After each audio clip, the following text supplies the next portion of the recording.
mistulang war zone. Sa may kaliwa! Saan? Sa kaliwa dyan, oh! May bumaril dyan, oh!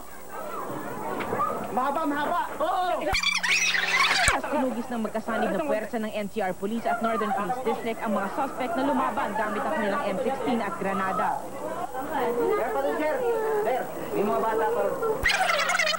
Sino mo? Kaya mo! Kasama sa nasugatan ng ABS-CBN reporter na si Dolan Castro na tinamaan ng shrapnel ng granada sa binti. Ano ko ba, eh? Oo!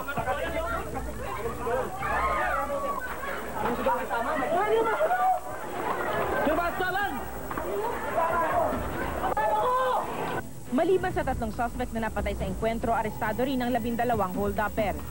Nabawi ang pera sa kanila pero wala pa rin katiyakan kung magkano ang perang ninakaw sa bangko. Hanggang hapon patuloy ang ginawang clearing operations ng pulisya. Humingi na rin ng tulong ang pulisya sa mga opisyal ng barangay upang matukoy kung ilan at kung sino-sino ang mga nasugatang sibilyan sa naganap na labanan. Para sa ABS-CBN News, Cristela Lino, Patrol ng Pilipino.